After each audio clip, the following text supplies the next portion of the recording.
Sekarang kita memulai dulu kebaktian pertama, yaitu kalau bicara seperlunya saja, baca Amsal 13 ayat 1-6, keluarkan catatan. Saya bacakan dulu seluruh 6 ayat itu. Anak yang bijak mendengarkan didikan ayahnya, tetapi seorang pencemooh tidak mendengarkan hardikan. Dari buah mulutnya seseorang akan makan yang baik, tetapi nafsu seorang pengkhianat ialah melakukan kelaliman. Siapa menjaga mulutnya memelihara nyawanya. Siapa yang lebar bibir akan ditimpa kebinasaan. Hati si pemalas penuh keinginan tetapi sia-sia, sedangkan hati orang rajin diberi kelimpahan. Orang benar benci kepada dusta, tetapi orang fasik memalukan dan memburukan diri. Kebenaran menjaga orang yang saleh jalannya, tetapi kefasikan mencelakakan orang berdosa. Kitab Amsal itu seperti sanjak, seperti pantun. Sungguhan ini adalah kitab literatur poetry. Ya, poetry itu poem. Jadi rajutan kalimatnya indah, tetapi sebenarnya di dalamnya itu Roh Kudus sedang berbicara. Seringkali setiap ayat itu dibagi jadi dua.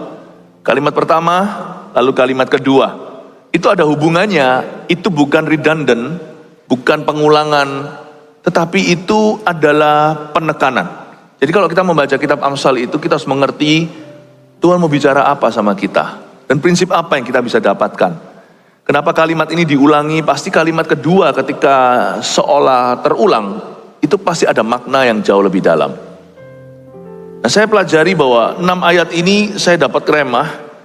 Kalau kita bicara itu seperlunya saja, supaya jangan sampai kita itu terjebak oleh kata-kata yang keluar dari mulut kita, atau kalimat yang tidak terjaga. Mulut itu cenderung untuk bocor soalnya. Kita mesti hati-hati. Mulut juga menentukan seseorang itu selamat atau binasa. Makanya itu jagalah lidah bibir kita. Dimulai dulu dengan hati yang bijak. Ayat pertama, anak yang bijak mendengarkan didikan ayahnya, tetapi seorang pencemooh tidak mendengarkan hardikan. Ayat 1 saya kupas dulu. Sebelum bicara soal lidah bibir kita terlebih dahulu akan mempelajari attitude sejak masa muda. Orang itu gimana nanti masa tuanya, lihat waktu dia muda-mudi. Memang manusia bisa berubah ya, berubah baik maupun berubah menjadi buruk. Tetapi bibit bobot bebek itu gak jauh. Makanya itu sejak dini atau sejak kita menyadari, serahkan hidupmu kepada Tuhan, dimulai dengan serahkan hati. Hati itu adalah bagian tubuh yang kita serahkan dulu. We must surrender our heart. Kita harus menyerahkan hati ini kepada Tuhan. Dan sejak kita muda kalau bisa, jangan tunggu anak sampai tua. Dibiarkan tidak pernah diajar, gak pernah dikasih tuntunan, terserah dia cari jalan. Percayalah, anak-anak kita itu ada yang menargetkan. Kalau kita tidak tuntun jalan, dunia sudah siap untuk tangkap tangan. Siap. Internet itu bisa baik, bisa jahat. Semua yang ada di dunia ini seperti kuburan terenganga, siap untuk menerima mereka. Siap menerima mereka hidup-hidup, dan siap menerima mereka mati-mati. Dunia ini penuh dengan kesesatan. Zaman sekarang anak-anak muda susah untuk percaya sesuatu yang absolut. Apa-apa di Google itu selalu ada pro dan kontra. Jadi kalau kita tidak punya otoritas sejak mereka kecil, mereka gak bisa bijak nanti waktu mereka besar. Zaman dulu, jangan zaman orang tua. Zaman kita aja yang sekarang masih muda aja, zaman dulu kita itu jauh lebih aman daripada sekarang. Zaman sekarang itu jauh lebih parah, karena zaman dulu kita belum ada HP misalnya. Waktu saya masih SMP, SMA, belum ada HP. Ada handphone itu pada waktu SMA sih ada. Waktu saya mulai menginjak SMA 2, baru ada handphone yang besar-besarnya seperti botol minum itu loh. Nokia, Motorola, kan dua company itu bersaing. Itu seperti handphone besar gitu, dan itu dulu keren. Sekarang makin kecil makin keren. Zaman dulu HP besar gitu dibawa keluar. Wah, seperti film-film gangland bos Hong Kong begitu. Zaman dulu itu pun HP hanya untuk bicara lewat telepon, belum ada aplikasi. Itu bukan smartphone, it's just a mobile phone. Bukan telepon yang jadi dunianya anak muda sekarang, itu hanyalah telepon yang bisa berjalan-jalan. Zaman dulu nggak ada itu. Zaman sekarang, semua anak sudah terfokus, matanya terpaku pada smartphone-nya. Papa mama akan semakin susah berotoritas dalam diri anak-anaknya. Akan semakin sulit, percayalah saya. Dulu aja sulit, tapi lebih gampang. Karena zaman dulu orang lebih sosialisasi. Zaman sekarang orang lebih autis secara pilihan. Semua orang punya dunianya sendiri. Makanya itu penting sekali saya mau bicara kepada ortu dulu, orang tua. Sengajalah. Janganlah ngedrak atau janganlah anak kita dikasih narkoba elektronik. Kita kalah sama itu. Sampai kalau orang tua pada titik ini, gimana caranya aku menghentikan anakku main HP ya? Kalau Anda sudah bertanya itu berarti Anda sudah kalah. Anda sudah kalah. Jangan ngalah sama itu. Kasih boundary, kasih batasan. Apalagi anak bawa itu ke kamarnya sudah 100% pasti pornografi. Udah pasti. Anak-anak kecil-kecil hadiah ulang tahunnya dikasih HP. Itu menurut saya sih sebuah keteledoran zaman. Tunggu dulu lah. Anak saya sekarang semua ber-HP karena mereka sudah besar. Tetapi ada satu waktu saya kenyangkan dulu. Saya isi dulu tabung mereka dengan anak panah. Saya isi dulu dengan kasih dan komunikasi. Ini pun sekarang pegang HP pun ada pergumulan tersendiri. Tetapi sudah cukup waktu dengan mami daddy, dengan papa mamanya. Bapak ibu saudara, janganlah sampai Anda kalah dengan ini. Sebelum saya mau bicara tentang ini dulu ya, saya kok tergerak untuk ngomong tentang narkoba elektronik ini. Kalau nggak hati-hati, itu adalah solusi pendeknya. Kalau misalnya papa mama lagi sibuk atau lagi ketemu tamu, nah main HP-nya. Sekali, jadi kebiasaan 2 kali, 3 kali. Memang jangka pendek itu menjawab. Dia memberi ruang kepada kita. Tapi tahukah itu juga mengambil ruangmu dalam hidup mereka. Jangan main gampangnya. Kita pokoknya minum aja painkiller. Lama-lama nanti ke ginjal. Lama-lama nanti pasti ada efek sampingnya.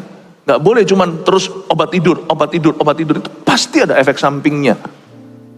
Kalau kita memberikan sesuatu sifatnya solusi sementara, tahukah itu akan menciptakan kerugian yang lama dalam kehidupan mereka. Itu akan membuka hidup mereka itu terengah-engah. Dan itu akan jangka panjang kerusakannya. Be a responsible parent. Jadilah orang tua yang bertanggung jawab. Anak saya zaman dulu waktu mereka masih kecil, mereka hanya boleh main iPad-nya. Zaman dulu itu kan iPad saja. Mereka hanya Sabtu 1 jam boleh main game. Dan saya tidak menyesali hari ini. Anak saya satu-satu orang yang sangat sosial. Satu-satu tahu menempatkan diri. Dan satu-satu mereka pikirannya tertib pada firman Tuhan. Anak saya nggak sempurna, tapi paling tidak pelurunya, paling tidak musimnya itu penuh. Bapak ibu saudara, be very careful. Anak yang bijak semakin langka. 3 kata pertama di ayat ke-1, anak yang bijak semakin langka. Ini adalah peran orang tua ya. Saya lanjutkan sekarang. Anak yang bijak mendengarkan didikan ayahnya. Tetapi seorang pencemooh tidak mendengarkan hardikan. Jadi definisi anak yang bijak itu mendengarkan didikan ayahnya. Mereka harus dengar dan harus ada yang mendidik. Harus ada yang buka telinga, harus ada yang ngomong secara sengaja. Harus ada yang bicara transfer values atau nilai-nilai ke dalam kehidupan mereka. Dan itu bukanlah gereja di ayat ke-1, tetapi ortu atau orang tua. Anak yang bijak mendengarkan. Wise dad, wise son. Biasanya kalau ada anak muda bermasalah, nggak selalu pukul rata ya. Biasanya tetap ada kasus luar biasanya. Ada pula kasus di mana orang tuanya baik, anaknya liar. Ada itu, karena salah pergaulan. Karena Alkitab pun sudah memperingatkan bahwa pergaulan yang buruk merusak kebiasaan yang baik. Tetapi biasanya, kalau ada anak muda bermasalah, coba cek ayahnya. Biasanya, bukan luar biasanya. Selalu ada perkecualian, sekali lagi disclaimer-nya. Tetapi kalau mau lihat lumrahnya, the norm atau normalnya, coba lihat ayahnya. Entah ayahnya sendiri rusak atau ayahnya absen. Absen secara emosi, absen secara rohani. Pasti ada sesuatu. Karena biasanya poor son, poor dad. Ini kan bukan meniru buku di luar sana itu saya nggak baca itu. Bukunya siapa itu? Kiyosaki, Yamaha atau siapa, Suzuki. Saya nggak baca itu. Tapi saya melihat judulnya aja, saya menangkap ini pasti bicara soal ekonomi apalah ya itu teorinya. Tapi kalau firman Tuhan, saya coba pinjam kalimat-kalimat yang bisa menangkap perhatian. Sungguhan, anak yang bijak mendengarkan didikan ayahnya. Berarti anak yang bodoh biasanya tidak dengar apa-apa. Papanya bijak tapi tidak transfer sesuatu. Percuma lah ya orang tua kalau kaya kalau tidak transferkan uangnya. Anak juga tidak akan punya harta. Tapi perlu kita tahu bahwa kado terbesar bagi anak-anak kita itu bukan harta kita. Karena harta bisa dicari, harta bisa hilang. Janganlah kasih mereka ikan. Kalau kasih mereka ikan, mereka bisa makan sehari ini. Mereka makan ikan goreng, ikan bakar. Tapi kalau mereka nggak ngerti cara papanya nangkap ikan, ya percuma kalau tidak pernah mentransfer ilmu pengetahuan. Pendidikan nomor 1 itu bukan di university atau di universitas. Pendidikan pertama itu dari orang tua sendiri. Makanya saya tekankan pada anak-anak muda yang mau menikah, kalau you nggak ready, jangan kawin. Bukan masalah usia. Memang ada usia sih, nggak ada anak umur 9 mau menikah. Tapi usia bukanlah patokan satu-satunya, tapi kedewasaan. Dan di antara kedewasaan itu, responsibility semua kedewasaan iman itu yang terutama. Dan kalau tidak siap jadi seorang orang tua, jangan punya anak, apalagi banyak-banyak. Didik anak itu nggak gampang. Tidak sulit juga, tergantung sulit tidak itu, Anda mempersulitnya atau tidak. Mudah atau lebih susah, itu tergantung Anda dan saya. Saya selalu ingatkan, anak yang bodoh biasanya tidak dengar apa-apa, sekalipun ayahnya bijak. Atau kemungkinan bisa jadi dengarkan yang salah, karena sama-sama gak bijaknya sama orang tuanya. Coba kalau kita ajarkan sesuatu yang salah, kan nanti guru kencing berdiri, murid kencing berlari. Jadi bahayanya di sana. Makanya itu saya berdoa di dalam nama Tuhan Yesus agar gereja itu angkat bicara. Gereja harus mengingatkan orang tuanya, sementara kami juga menggembalakan anak-anak Anda. Ingat ya, prinsip ini harus dipegang benar. Sekalipun jikalau kita bijak, kalau kita tidak punya waktu untuk anak kita akan liar. Dan kalau kita tidak berani berkata tidak. Bukan hanya penerimaan yang harus kita berikan kepada anak kita. Kita bisa menerima mereka apa adanya, tapi maukah Anda menerima mereka sebagai jenazah? Jikalau mereka kena narkoba, overdosis, contohnya tidak. Ada waktunya orang tua akan mengarahkan dan berkata, no. Tapi ada orang tua yang otoriter, tidak bangun dulu jalan tolnya dengan anaknya, tidak membangun rasa aman, lalu hanya taunya perintah-perintah. Yang gitu juga nggak bagus. Tapi kalau anak hanya diterima, positif. Coba lihat nanti ya, anaknya itu akan melekat sama Anda, tapi hidupnya nggak keruan. Dia tetap nanti akan sama Leven, dia akan tetap living together, tinggal bareng sama pacarnya. Anda juga nggak bisa apa-apa. Anaknya putus sekolah, Anda juga nggak bisa apa-apa, anaknya nggak bisa selesaikan. Lalu anaknya nanti pacaran sama orang tidak seiman, Anda juga nggak bisa apa-apa.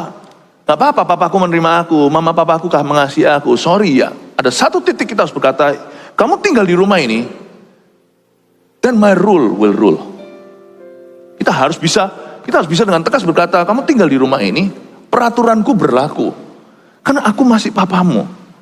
Dan meskipun anak mungkin bisa berontak, tapi lama-lama dia akan bisa menghargai itu. Karena boundary atau batasan-batasan yang kita patokkan untuk anak kita, itu nanti akan menjadi rasa amannya. Coba lihat ya, anak yang dari kecil dikasih disiplin tertentu, nanti besarnya itu rasa amannya. Dia awalnya nggak suka, tapi lama-lama dia punya pengendalian diri di area itu dan dia ngalami kemenangan. Saya juga pernah melihat orang tua yang sangat cinta anaknya, tapi cintanya sudah beranjak ke manja. Dan itu di Alkitab dikatakan siapa menarik rotan ketika perlu diberikan. Ini bukan kekerasan dalam rumah tangga atau ini bukan physical punishment ya. Dari antara semua hukuman yang kita bisa berikan ke anak kita, hukuman fisik adalah yang paling tidak efektif. Hukuman fisik. Soalnya ada berbagai macam cara untuk bisa menciptakan rasa sakit dalam diri anak kita seperlunya. Dan salah satunya tentunya adalah mengambil hak mereka. Secara fisik itu membuat mereka jadi bingung. Anjing aja kalau dipukul dia cuma tahu trauma. Dia nggak ngerti no-nya kenapa. Karena itu Bapak Ibu Saudara, kalau kita hanya bisa memberikan penerimaan, lama-lama anak kita juga akan terhilang. Tapi jangan main otoriter. Enggak, itu terlalu banyak. Di dunia ini sekarang, di masyarakat, terlalu banyak orang tua yang hanya main bentak. Dan jikalau Anda adalah angkatan atau orang yang punya jabatan, apalagi Anda yang sudah siap apa-apa berkata, siap. Di rumah jangan begitu kelakuannya. Di rumah jangan main gitu. Ingat, anakmu bukan tentara. Yang tentara itu Anda. Saya aja pendeta, saya tidak pulang itu memendetai anak-anak saya. Tidak. Saya harus bayar harga, luangkan waktu dulu. Saya nggak main khotbah-khotbahi mereka. Tidak. Saya khotbahi mereka dengan teladan. Saya nggak ajari mereka saat teduh. Mereka lihat sendiri tiap pagi. Alkitab adalah buku pertama yang saya cari setelah saya minum air di sebelah ranjang. Mereka tahu waktu mereka cium saya ketika mereka ke sekolah. Jikalau saya tidurnya hari itu agak siang sedikit bangunnya. Mereka dengarkan saya berbahasa lidah. Good morning dad, cium saya lalu pergi. Sekolah saya doakan dulu. Dari kecil anak saya nggak setor kepala, saya doakan. Lalu mereka pergi. Mereka belajar sesuatu. Harapan saya adalah suatu hari mereka bisa tularkan itu ke anak mereka. Memurai warisan yang baru. Anak yang bijak mendengarkan. Lalu ada kata didikan. Ayahnya, bukan ibunya. Sorry ya. Mama juga perlu. Tetapi papa terutama. Kecuali jikalau Anda single parent. Tidak ada lagi suami, tidak lagi punya papa anaknya. Maka Anda akan diberikan Tuhan urapan lebih. Dan Tuhan akan kirimkan uncle yang beneran ya, bukan yang salah. Untuk bisa mendidik anak Anda. Bersama dengan Anda.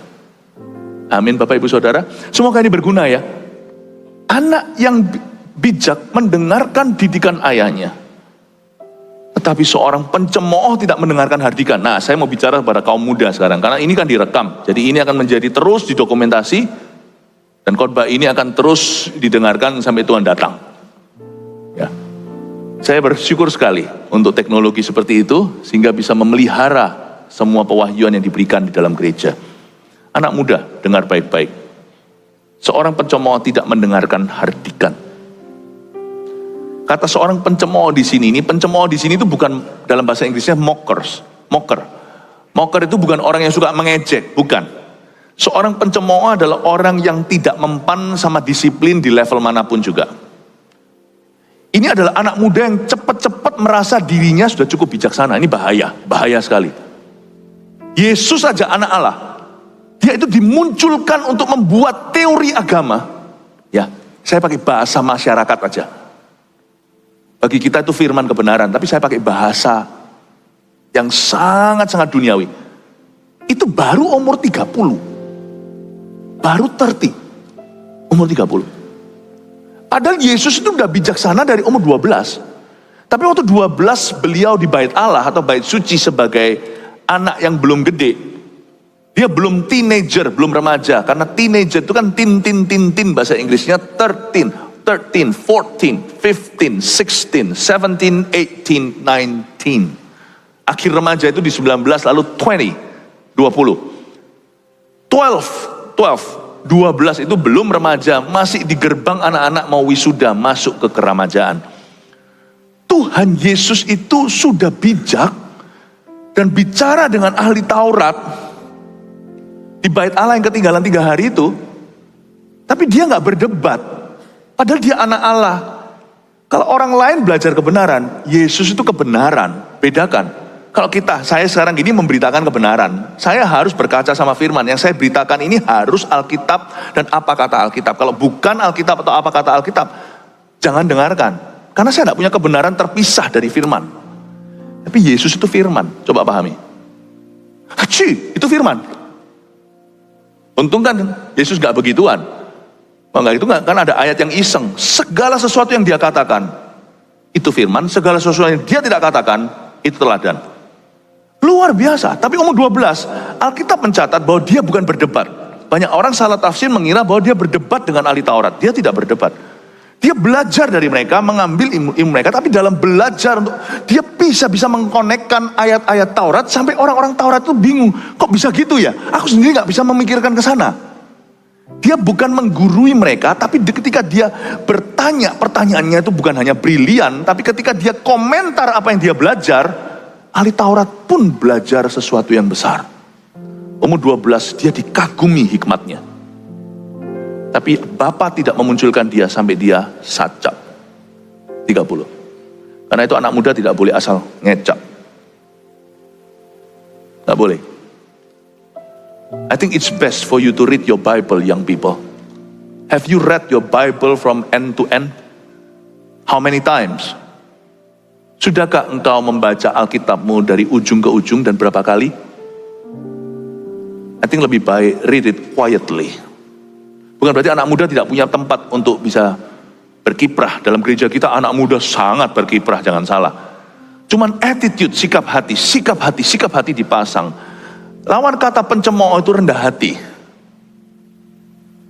Anak muda mesti belajar rendah hati, punya hati untuk yang mudah diajari, punya spirit yang rindu untuk belajar, hati yang haus dan lapar, tidak boleh sok pintar. Anak muda nggak boleh sok pintar. Belum apa-apa mencoba untuk cari follower, dan lihat ya sekarang terlalu banyak, baik itu di sosial media, TikTok dan segalanya, anak-anak muda yang tiba-tiba tenar. Just because hanya karena seseorang atau orang muda punya millions of followers, jutaan followers, tidak berarti Anda bijak di mata Tuhan. Gain your message, dapatkan dulu pesan Tuhan dalam kehidupanmu, bentuk itu menjadi sebuah message atau menjadi pesan hidupmu. Seorang pencemooh tidak mendengarkan hardikan, itu bukan karena dia suka ngomong. Seorang pencemooh tidak mendengarkan hardikan itu adalah fokus hidupnya bukan lagi mendengarkan, tapi berkhotbah. Fokus hidupnya bukan lagi dengar-dengaran, tetapi sudah komentar. Itu harus hati-hati. Kalau Anda lihat anak muda seperti itu di rumah Anda, dan kalau Anda orang tuanya, cepat tekukkan hatinya. Anak muda kalau minder, tutup tuh lembah, angkat dia, kasih pujian. Tapi kalau dia mulai sombong, sikat tuh gunung, ratakan. Ini harus dipelajari. Sama di sini juga. Saya bersyukur beberapa minggu yang lalu atau hampir sebulan ya, waktu saya ngadakan di sini, lalu khotbah saya sih cuman pendek aja. Itu loh hikmat Tuhan di setiap dekade hidup kita. Lalu ada AOG Voice, setiap ibadah ada satu anak muda yang naik ke sana. Saya ngomong sama mereka di balik layar. Besok hari Minggu itu ya, kalian lakonnya, saya ini hanyalah MC-nya kalian. Saya khotbahkan hanya bumpernya, depan belakangnya, kisi-kisi daripada kebenaran itu. Kalianlah suara yang harus didengarkan oleh jemaat. Saya bersyukur. Saya pilih orang-orang yang nomor satu bukan yang pandai bicara. Saya pilih orang-orang yang hatinya itu seorang murid. Naik ke atas sini. Siapa yang ada waktu itu hari Minggu? Ingat ya, setiap ibadah. Bagus-bagus ya anak-anak OG kita ya. Kebaktian 1, 2, 3, 4, 5 orang yang berbeda. Itu masing-masing itu anak-anak muda. Culun-culun gitu, rendah hati. Itu mimpin 50 orang, mimpin 500 orang. Itu gak main-main. Orang-orang di tempat ini, di gereja kita yang bisa mimpin, itu bukan orang yang pandai atau fasilita. Tapi orang yang menunjukkan buah kehidupan yang nyata. Yang bisa mimpin di sini. Di gereja kita. Mereka gak sempurna, mereka masih belajar. Bagaimana orang muda memimpin sesama orang muda itu gak gampang atau gak mudah. Mereka sendiri ngalami pergumulan yang sama soalnya. Tapi waktu mereka naik di atas sini, coba Anda lihat. Wow, ya, sikapnya mereka itu loh. Alkitab menceritakan beberapa pencemooh-pencemooh muda, jangan ditiru. Misalnya anak-anak Harun, anak pendeta pun tidak otomatis bijaksana. Kalau tidak dituntun, di grooming ke sana. Anak-anak Harun itu mati. Nadab Abihu dihukum Allah di altarnya. Anak pendeta loh. Tidak otomatis. Malah justru banyak pendeta missing di sini. Kalau tidak hati-hati, banyak pendeta yang jago khotbah tapi tidak jago besarkan anaknya. Saya belajar itu dari contoh-contoh yang sudah ada. Makanya bersyukur, kita juga tidak bisa syukuri orang-orang begitu. Kita harus doakan, namun kita bisa belajar dari kesalahan orang. Orang berhikmat dan bijaksana itu belajar dari kesalahan orang supaya kita tidak usah ulangi sendiri. Why should we learn the hard way? Kenapa kita harus belajar dengan cara yang susah kalau bisa belajar dengan cara yang lebih gampang? Sebab kita belajar dari kesalahan orang aja tidak mudah bagi kita, apalagi kalau dari kesalahan sendiri.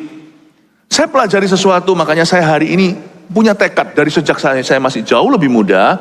Saya punya tekad yang bulat bahwa Apa yang saya khotbahkan sebelum dan sesudah harus saya terapkan dulu pada hidupku dan pada keluargaku. Barang siapa tidak bisa tata keluarganya, dia tidak bisa pimpin gereja Allah. Dia tidak bisa pimpin gereja Tuhan. Anak-anak Harun pun dihukum sama Allah mati di altarnya. Anak-anak Eli, anak imam juga. Dan menantu-menantu Lot, itu adalah orang-orang yang tidak mau mendengarkan hardikan. Hardikan ini bukan teguran, bahkan diberitahu kebenaran. Mestinya yang selamat itu bukan hanya Lot dan 2 anak putrinya. Menantunya sudah diajak, demikian pula istrinya yang jadi tiang garam itu, karena dia menoleh, karena hatinya itu syarat harta. Tapi kalau Anda perhatikan, 2 putra, yakni putra Lot yang diperoleh lewat pernikahan kedua putrinya, alias menantunya, kedua anak laki-laki itu diberitahu sama Lot, ayo kita harus meninggalkan Sodom Gomora, karena ini loh malaikatnya, udah lihat malaikat. Gak beranjak, gak hengkang, dan mereka turut mati, terbakar hangus karena belerang. Dari situ saya melihat bahwa seorang pencemooh adalah seorang anak muda yang tidak mau mendengarkan Tuhannya, tidak mau mendengarkan papanya, sedangkan papa yang salah pun patut didengarkan apa yang bisa, kecuali kalau melanggar kebenaran. Apalagi papa yang benar kalau tidak didengarkan. Anak muda yang seperti itu mesti harus bertobat. Kalau enggak lo tetap nanti akhirnya akan kena getahnya. Seorang pencemooh tidak mendengarkan hardikan karena dia hanya mendengarkan ketika memperoleh hukuman. Memang ada 2 macam hewan. Ada hewan yang mendengarkan suara gembalanya alias domba. Kemarin untuk di Israel saya belajar sesuatu. Tongkat gembala itu ada fungsinya, bukan hanya tongkat saja untuk supaya si gembala memperoleh keseimbangan ketika naik ke atas gunung atau menanjak. Ternyata tongkat itu bukan hanya untuk mengusir serigala. Tongkat gembala itu ada gunanya. Domba-domba itu waktu lagi makan rumput, domba itu gembala bahkan tidak perlu buka mulut. Kalau dia tok itu domba-dombanya itu tahu, itu gembalanya kasih sinyal, aku masih di sini, kalian tenang saja. Itu tongkatnya loh. Jadi ada 2 macam hewan. Hewan yang dengar-dengaran dengan gembalanya, tapi ada pula hewan yang namanya keledai. Keledai itu kita tok-toki juga tidak akan berjalan. Kita panggil-panggil juga nggak akan kemari. Tapi keledai hanya bisa maju kalau dipecut. Hanya bisa begitu. Makanya janganlah dirimu seperti bagal atau keledai liar, kata Alkitab. Kalau tidak dengan tali les dan kekang. Mulutnya itu loh. Ditarik begitu seperti kuda. Bahkan dipecut baru maju. Keledai itu sangat bebal. Misalnya ada hewan, 2 macam hewan. Hewan piaraan di rumah aja. Domestic pets. Seperti anjing dan kucing aja beda. Anjing itu kalau sudah punya hubungan yang aman dengan majikan, dia bisa dipanggil come, dia datang. Suruh duduk, dia duduk. Ya. Kucing gak bisa dilatih. Dia punya kemauan sendiri. Dia itu loyal kepada rumah, bukan kepada majikannya. Kalau anjing loyal kepada majikannya. Ada 2 macam hewan. Ada 2 macam anak. Anak muda. Anak muda yang mendengarkan suara Tuhan. Dan mendengarkan suara yang benar. Mendengarkan suara orang tuanya, apalagi kalau orang tuanya memberitakan kebenaran. Tapi ada anak muda yang memang harus kena tali les dan kekang dulu. Dia baru bahasa dunianya bertaubat dia. Tapi kalau begitu pasti sudah ada sesuatu yang hangus dalam hidupnya. Orang-orang muda saya berdoa supaya hatinya bijak. Anak laki-laki terutama umur 16 sampai 18 harus waspada. Kalau anak perempuan itu mulai umur 12 sampai 15 mesti harus diwaspadai. Perempuan lebih cepat mengalami gejolak lewat. Apatah lebih muda dia. Usia lebih dini sudah, maaf ini ya, beritahu dulu apa adanya, sudah menstruasi dulu. Tetapi kalau anak-anak laki-laki dia lebih telat. Umur 16 harus waspada. Justru kalau Anda lihat dengan waktu umur 16 dia atau umur 18, 16, 18 itu karirnya papa mamanya itu lagi menanjak-nanjaknya atau lagi sibuk-sibuknya orang tua itu di saat itu.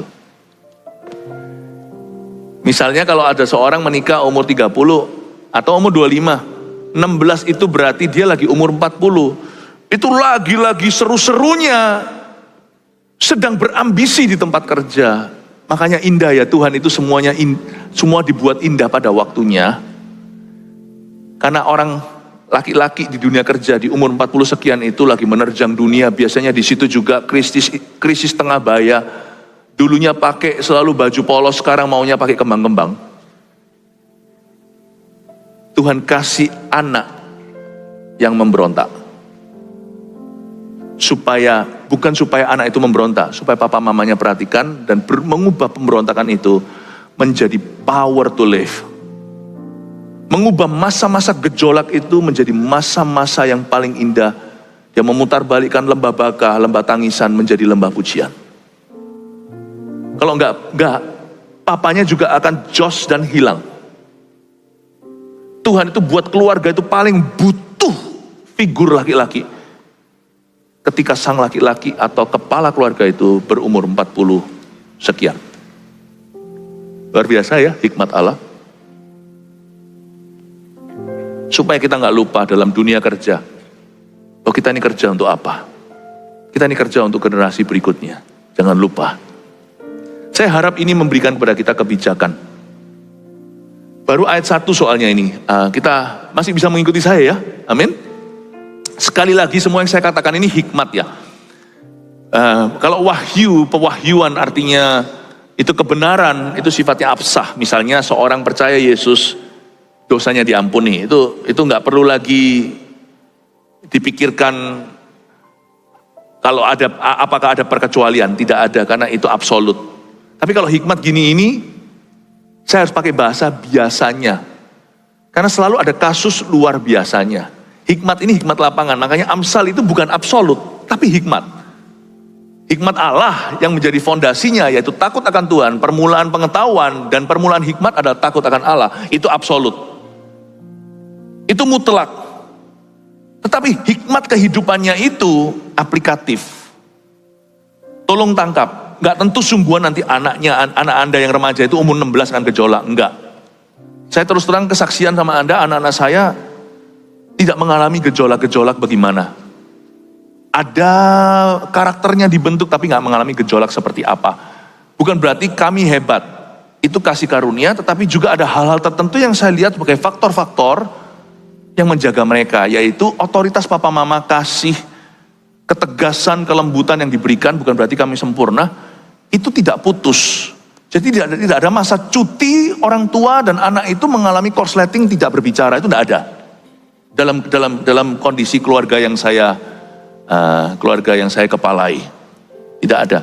Saya melihat sesuatu yang mungkin bisa menjadi berkat kalau di-sharingkan. Doakan supaya ke depan. Saya memang tunggu-tunggu waktunya karena anak-anak masih kecil lah, belum seperti apa, belum menjadi otoritas. Tapi juga nggak tentu kalau anak Anda sudah punya anak pun punya cucu. Berarti Anda bisa sharekan parenting kepada orang lain, nggak tentu juga karena usia anak maupun tahun-tahun menjadi orang tua tidak otomatis menjadi garansi bahwa orang tua itu telah menjadi teladan.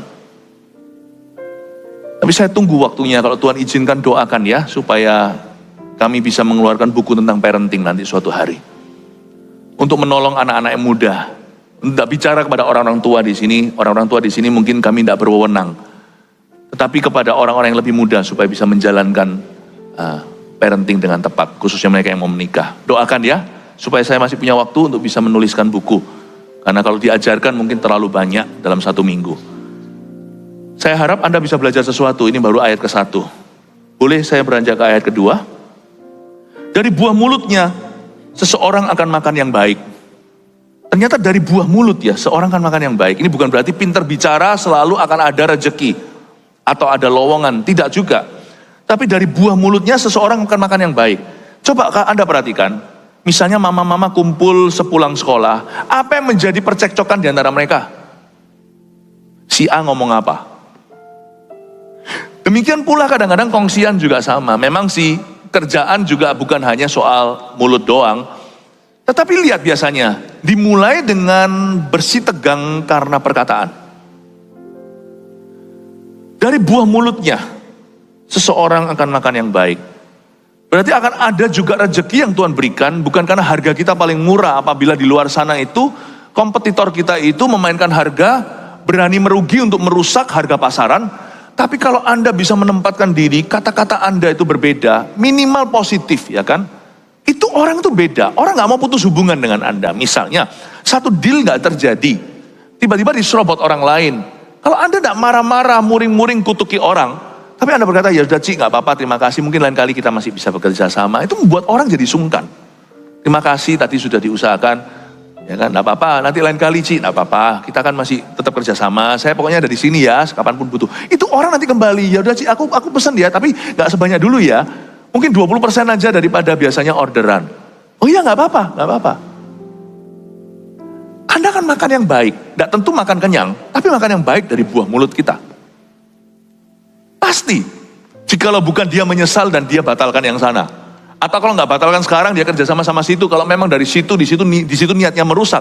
Nggak mungkin dia itu kepingin win-win solusi. Orang yang sudah begitu cara kerjanya itu pasti akan membuat kerusakan kanan kiri. Cepat lambat yang dia khianati sendiri atau yang dia lukai pasti adalah partner-partnernya. Makanya itu orang kalau jadi partner dalam kejahatan nggak bisa langgeng. Cepat lambat mereka pasti akan tembak-tembakan. Kalau misalnya saya merampok bank bersama dengan seseorang, dapat 100 miliar. Di jalanan saya pasti mikir kan, kalau saya pikiran jahat kan ada, bukan Roh Kudus kan, roh jahat kan. Kalau aku dor dia sekarang kan aku dapat 100, nggak dapat 50. Nggak ada orang yang berpartner dalam kejahatan itu bisa langgeng. Nggak ada. Satu titik akan saling cokot-cokotan, pasti saling menggigit. Jadi Anda tenang aja, kalau Anda punya Roh Kudus, Anda jalankan dengan betul kehidupan Anda. Tinggal buah mulut kita aja. Bersyukur pada Tuhan dulu, buah mulut kita itu vertikal, lalu horizontal, berkati orang lain. Toh ngamuk juga percuma, marah buat apa? Ya udah Ci, nggak apa-apa, mungkin lain kali kita bisa kerja sama lagi. Tuhan berkati ya Ci. Udah tutup telepon, jangan berharap dikering lagi. Masa sih orang nggak sungkan? Pasti sungkan. Dan kalau tidak sekarang dia kembali kepada Anda, nanti cepat lambat. Mau tahu kenapa? Karena partner dalam kejahatan tidak akan langgeng, saudara. Itu nanti suatu saat pasti ngamuk-ngamuk dan kembali ke Anda. Kalau kita punya hikmat seperti itu, buah mulut kita adalah kebaikan. Tapi kebaikan tidak bisa mendatangi orang yang mulutnya jahat. Mulut baik, makan baik. Tidak tentu makan kenyang. Tidak selalu menang.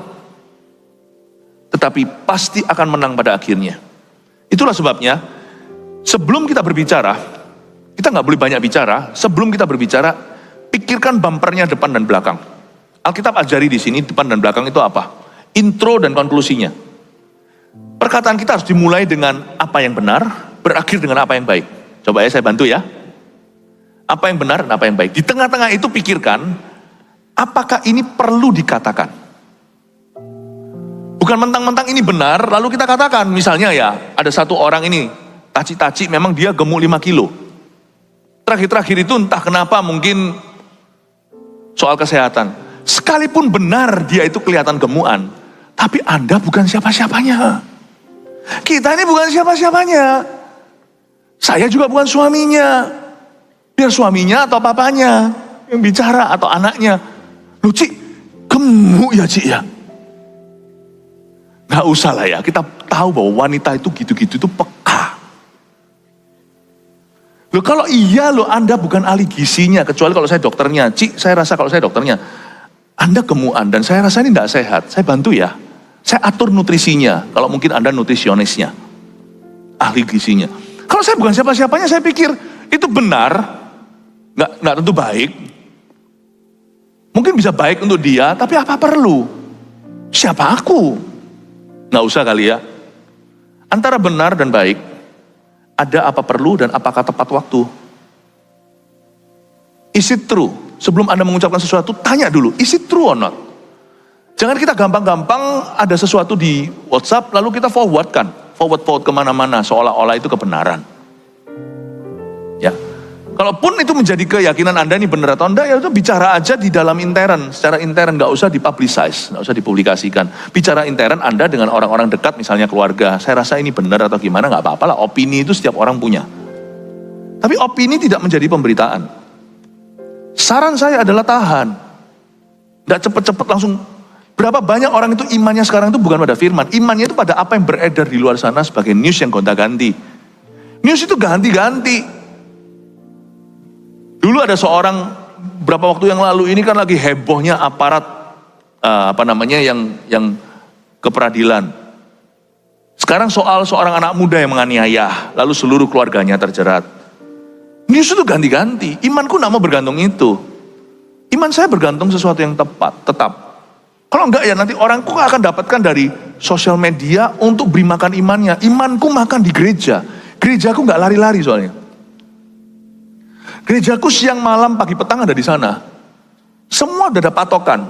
Kalau iman atau sesuatu yang lebih penting dari itu, saya tidak akan terombang-ambingkan lewat apa yang beredar di luar sana, apa yang tren, apa yang viral. Saya tidak akan lakukan itu. Celakalah, kasihanlah orang-orang yang bergantung dengan kesaksian orang, baik kesaksian dari kemah Kristen atau bukan, tentang ini, tentang Yesus, tentang ini segalanya, lalu bingung, lalu tanya. Bahkan untuk bertanya soal itu pun aku tidak ada waktu. Karena itu Bapak Ibu Saudara, mari kita perhatikan sesuatu. Is it true? Is it true? Is it necessary? Perlu enggak? Is it kind? Apakah itu baik? Kalau nggak benar, mendingan nggak usah diberitakan. Kalau nggak tentu, ngomong sendiri aja di dalam. Is it kind or not? Sekalipun it's true, sekalipun itu betul. Beritanya betul, tidak hoax. Baik nggak? Baik nggak? Betul hamba Tuhan itu jatuh. Oh saya kan urus. Tapi apakah baik untuk saya bukakan dan saya ceritakan? Saya rasa nggak baik juga. Kecuali kalau yang berkepentingan. Atau kepada siapa saya bertanggung jawab untuk menceritakan. Toh tidak percuma, karena ujungnya hanya gosip. Gosip itu beritanya bisa benar, tapi kita gosipkan. Kalau beritanya salah, itu bukan gosip namanya, itu namanya fitnah. Fitnah juga bisa digosipkan, kebenaran pun bisa digosipkan. Karena itu saya tidak akan ceritakan orang-orang kasus-kasus konseling. Oh tahu nggak? Saya nggak akan ceritakan. Bapak Ibu Saudara, dari buah mulutnya seseorang makan yang baik. Tapi nafsu seorang pengkhianat ialah melakukan kelaliman. Maksudnya di sini mulut itu penuh dengan nafsu. Kalau kita nggak hati-hati, nggak kekang, dia melakukan kelaliman. Di kelaliman di sini tadi saya sudah jelaskan gosip dan fitnah. Sekarang ayat 3. Siapa menjaga mulutnya, memelihara nyawanya. Siapa yang lebar bibir akan ditimpa kebinasaan. Wow, siapa menjaga mulutnya, memelihara nyawanya. Don't talk too much. Jangan bicara terlalu banyak. Orang yang tidak bicara terlalu banyak bukan berarti dia tidak bicara banyak. Saya berusaha untuk tidak bicara banyak aja, saya bicara banyak. Hari ini saya bicara 5 jam. Yang pasti sudah 5 jam yang formal di sini. Dari firman ke firman. Bicara banyak, jangan bicara terlalu banyak itu, don't talk unnecessary stuff. Jangan bicara hal-hal yang gak perlu. Misalnya kalau ada orang tanya sama kita, dari mana? Lalu kita ceritakan bukan hanya dari mana, kita ketemu siapa, pejabat siapa dan sebagainya. Begini loh, aku enggak tanya. Aku enggak tanya. Jawab seperlunya. Only answer, do not over answer the question. Jangan berbicara, menjawab lebih banyak daripada yang ditanyakan. Bolehlah ekstra sedikit loh, namanya masa orang makan protein melulu, kan pasti ada karbonya, karbohidratnya, lemak juga perlu. Gula jahat kata orang, coba kalau gulanya drop, itu juga bahaya, malah juga sangat bahaya. Ya, siapa menjaga mulutnya itu bukan berarti kita sempurna, karena Yakobus katakan siapa yang bisa jaga mulutnya sempurna, orang itu orang sempurna, nggak ada sih di antara kita. Tetapi paling tidak kita itu punya buah roh yang ke-9, yaitu pengendalian. Penguasaan diri itu perlu dilakukan. Do not talk too much. Karena mulut cenderung bocor, itulah gravitasi dosa. Hanya jawab seperlunya. Gak tentu orang tanya soalnya. Sorry, bukan gak tentu. Orang memang gak tanya tentang itu yang mungkin kita terlalu banyak beritahu. Dan itu bisa menimbulkan reaksi yang berbeda dalam diri orang. Orang bisa salah sangka tentang kita. Orang bisa salah menilai kita. Buat apa kita serahkan reputasi kita pada teka-teki, tidak tahu. Teka-teki di luar kendali. Mulutku harus bisa mengendalikan kata-kataku. Supaya paling tidak, hubungan itu semuanya berada pada posisi terkendali. Kita nggak usah super hati-hati sampai jadi orang yang paranoid. Tapi kita juga jangan jadi orang yang menggampangkan dan meremehkan. Jangan jadi orang yang mudah untuk brol-brolan. Selain itu, bukan hanya over answering atau menjawab terlalu banyak daripada yang ditanyakan. Selain itu ya, juga pastikan kalau kita berbicara itu ada poinnya. Kalau ngomong sesuatu itu, what's your point? Poinnya apa? Itu selalu tanyakan pada diri sendiri, pada orang lain, cuman pada orang lain nggak tentu ya. Pada orang-orang tertentu mungkin yang memang suka begitu lebih baik hindari. Ada orang yang suka menggosip. Kadang-kadang waktu ada orang ngomong gitu, saya bertanya dalam hati saya, what's your point? Poinmu itu minta pertolongan, poin Anda itu minta bantuan, poin Anda itu apa? Atau hanya sekedar demi bercerita? Kalau hanya demi bercerita, Anda sedang membuang waktumu dan membuang waktuku. What's your point? Makanya itu pertanyaan tentang motivasi itu harus selalu ditanyakan pada diri sendiri. What's my motive behind this? Apa motivasiku di balik ini? Pastikan kalau kita bicara itu ada poinnya. Ya. Siapa menjaga mulutnya memelihara nyawanya. Siapa yang lebar bibir akan ditimpa kebinasan. Lebar bibir. Kalau saya perhatikan Presiden Amerika sekarang itu bibirnya kecil ya. Lucu ya. Donald Trump ya, kecil gitu ya. Tapi saya punya teman satu itu lebar giginya. Tapi Tuhan itu adil. Yang kecil giginya juga kasih kecil-kecil gitu. Yang lebar dikasih gede-gede giginya. Saya punya satu teman, lebar sekali. Kalau dia tersenyum itu ya Sabang sampai Merauke. Iya gitu ya. Tapi bagus giginya, rata. Mungkin ya tentunya dirawat lah ya. Dia ke dokter gigi, diapain dan sebagainya. Wah lebar gitu. Lebar. Dan saya melihat Tuhan itu adil.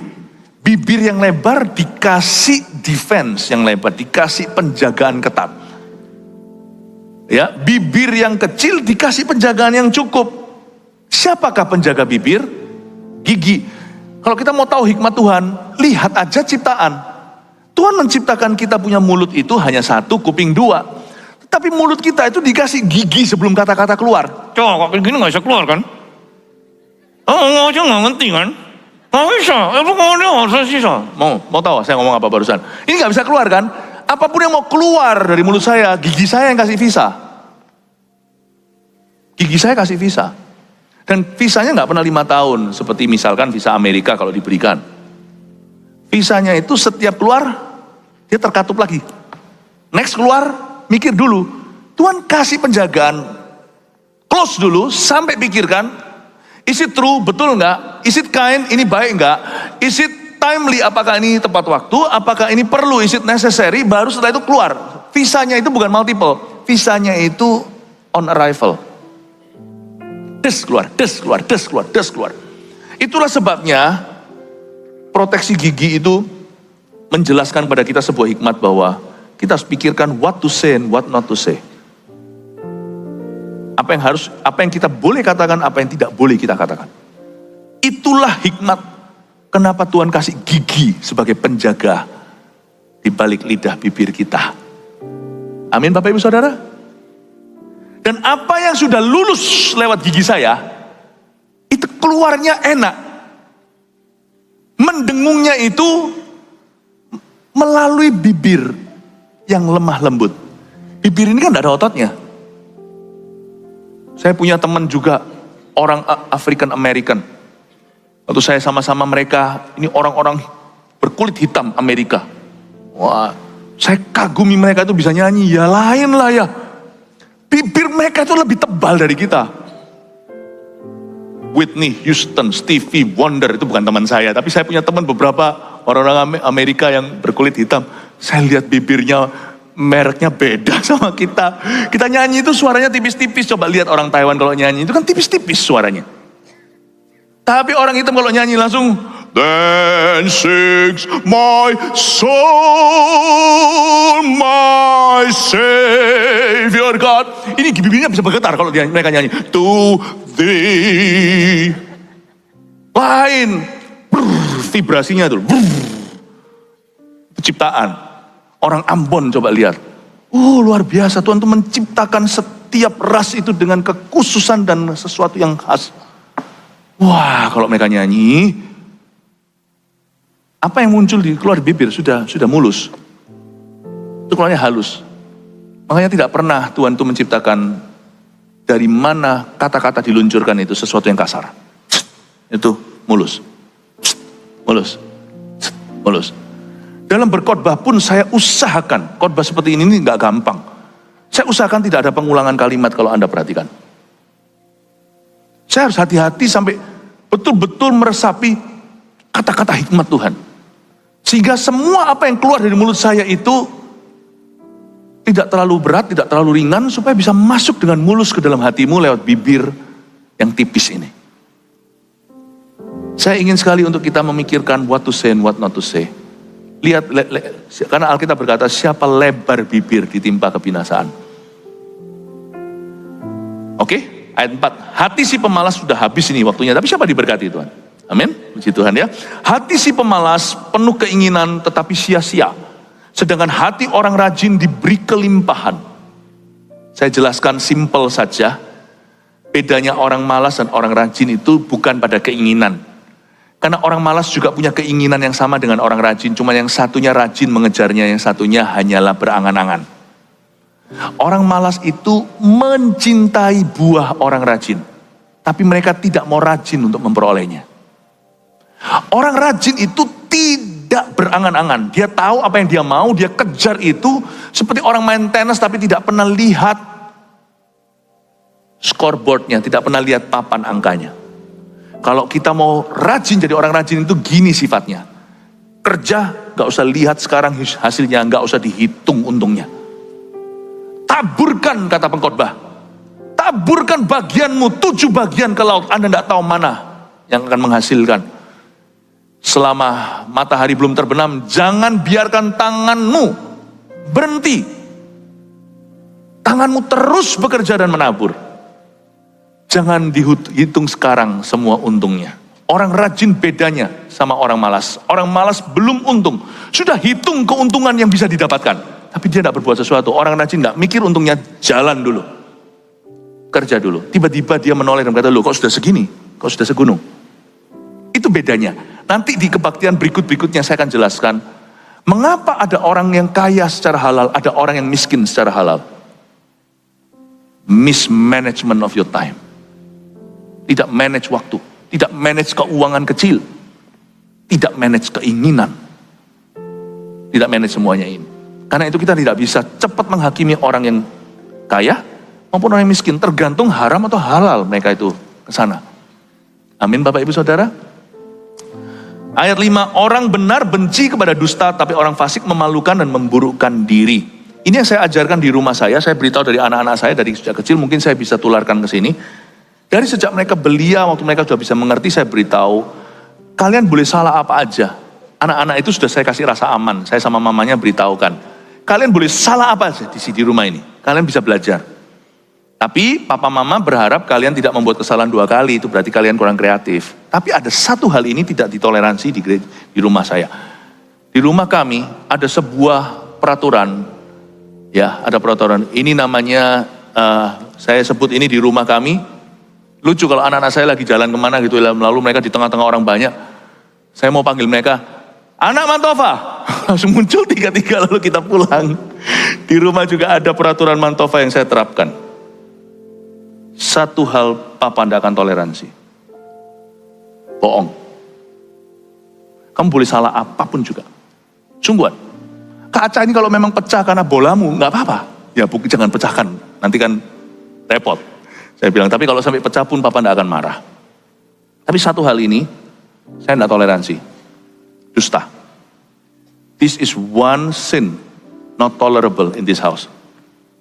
Karena kalau kamu bohong, lain kali papa sudah tidak bisa percaya lagi. Waktu kamu berkata jujur itu bohong nggak? Waktu kamu berkata bohong itu bohong nggak? Aku udah kenal kamu. Kalau sekali kamu bohong, aku sudah tidak kenal, Papa sudah tidak kenal kamu. Dan jangan-jangan kamu juga tidak akan mengenali dirimu lagi. Lama-lama kamu tidak bisa percaya dengan kata-katamu. Jadi saya buat satu peraturan bahwa di rumah kami, dusta, no. Kamu bisa salah apapun juga di sini, kecuali dusta. Dan kalau marah ya, kalau sekali, jarang anak saya bohong, tapi kalau sekali bohong, dulu awal-awal itu waktu saya ajar mereka, itu saya akan ungkit sampai mereka itu berkata, sudah, aku sudah jerah, sampai 1 minggu saya ungkit terus. Tapi kalau mereka salah apapun juga mereka minta maaf, sudah tidak pernah saya ungkit, timur ke barat sudah dipisahkan. Jangan ungkit-ungkit kesalahan anakmu. Kecuali sesuatu yang Anda akan didik dan drill terus di situ, saya akan drill terus. Kamu bohong, dan sampai mereka tuh nangis sesuatu saat sekali mereka cuma bohong karena terpaksa, bukan bohongnya gimana, bohongnya anak kecil lah. Tapi saya beritahu sama mereka, setiap kali mereka ngomong sesuatu, I love you gitu ya. Bohong enggak? Enggak Pak. Besok lagi cium lagi, ngomong apa lagi? Bohong enggak? Iya, I understand now. Oke, setelah itu saya nggak pernah singgung lagi. Saya buat mereka seperti stranger kalau mereka bohong. Dan saya sebagai orang asing, aku nggak tahu kamu itu ngomong bener enggak. Waktu mereka ngomong bener pun mereka tersiksa. Aku ngomong bener, yang mana tahu. Kemarin dulu kamu bohong. Wah, kalau ada satu dosa yang Anda harus drill terus, dusta. Kenapa? Karena Alkitab berkata orang benar benci pada dusta. 18 tahun usia anak sebelum dia beranjak universitas.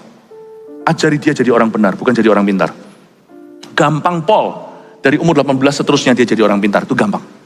Jadi orang benar, yang dikejar bukan akademis, excellence atau yang dikejar bukan hanya juara 1, juara umum di sekolah. Itu ya tentunya lah ya, mereka harus bisa dipercaya.